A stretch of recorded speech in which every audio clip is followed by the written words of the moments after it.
বিভিন্ন গবেষণা রিপোর্টে দেখা গিয়েছে প্রতি বছর বাংলাদেশে এই জাকাতের পরিমাণ প্রায় 20 থেকে 25,000 কোটি টাকার বেশি হয়ে থাকে। কেউ কেউ এর পরিমাণ আরো অনেক বেশিও বলছেন। তবে সুপরিকল্পিত এবং সুসংগঠিতভাবে জাকাত বন্টন না করায় বিত্তবান ব্যক্তির জাকাত আদায় হয়তোবা হয়ে যাচ্ছে, কিন্তু জাকাতের অর্থ দারিদ্র বিমোচনে কতটা ভূমিকা রাখতে সক্ষম হচ্ছে, এটি মনে হয় একটি বেশ বড় প্রশ্ন।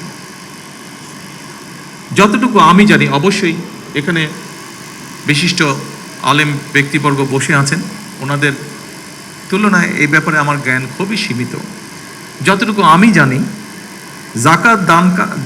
জাকাত দাতাদেরকে ইসলামী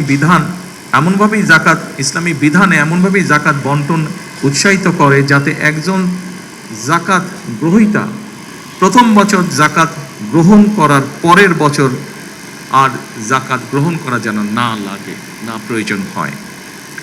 বিশেষজ্ঞগণ বলছেন, পরিকল্পিতভাবে জাকাত বন্টন করা গেলে দারিদ্র বিমোচনে জাকাত একটি যুগান্তকারী ভূমিকা পালন করতে পারে বাংলাদেশের দারিদ্র বিমোচনে। এমন বাস্তবতায় সরকার জাকাত ব্যবস্থাপনাকে আরও কার্যকর এবং লক্ষ্যভিত্তিক করার চিন্তা ভাবনা করছে। এ ব্যাপারে আজকে এখানে যারা বিশিষ্ট আলেম ব্যক্তিবর্গ উপস্থিত আছেন, আপনাদের সহযোগিতা ব্যক্তিগতভাবে আমি কামনা করছি।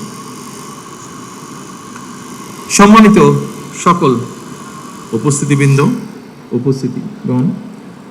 ধনী দরিদ্র সব মিলিয়ে দেশে বর্তমানে পরিবারের সংখ্যা প্রায় 4 কোটির মতো। এসব পরিবারগুলোর মধ্যে যদি দরিদ্র কিংবা হতদরিদ্র পরিবারগুলোকে চিহ্নিত করে প্রতি বছর পর্যায়ক্রমে 5 লক্ষ পরিবারকে আমরা 50,000 টাকা থেকে 1 লক্ষ টাকা জাকাত দিতে পারি, আমি ব্যক্তিগতভাবে বিশ্বাস করি এসব পরিবারগুলোর মধ্যে বেশিরভাগ পরিবারগুলোকে হয়তো পরের বছর আর জাকাত নাও দিতে হতে পারে। লক্ষ্যভিত্তিক এবং সুনির্দিষ্ট পরিকল্পনার মাধ্যমে যদি জাকাত দেওয়া সম্ভব হয়, তাহলে 10 থেকে 15 বছরের মধ্যে শুধুমাত্র জাকাত ব্যবস্থাপনার মাধ্যমেই দেশের বহুলাংশে দারিদ্র বিমোচনে সম্ভব,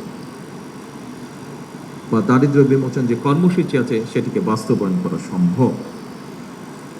সম্মানিত ওলেমা মাশায়েখবৃন্দ, দারিদ্র বিমোচনে জাকাত ব্যবস্থাপনার বিষয়টি আপনাদের কাছে যৌক্তিক মনে হলে এই ব্যাপারে বিত্তবানদের সচেতন করার ক্ষেত্রে আপনারা আলেম ওলেমা মাশায়েখগণ সবচেয়ে বেশি এবং গুরুত্বপূর্ণ ভূমিকা রাখতে পারেন বলে আমি দৃঢ়ভাবে বিশ্বাস করি।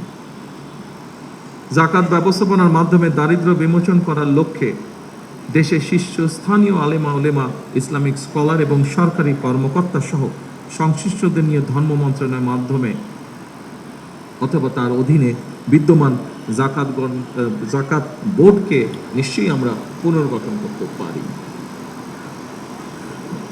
এই জাকাতকে দারিদ্র বিমোচনে ব্যবহার করে ইসলামী বিশ্বে বাংলাদেশ অবশ্যই একটি মডেল হিসেবে উপস্থাপনের সুযোগ রয়েছে বলে আমি মনে করি।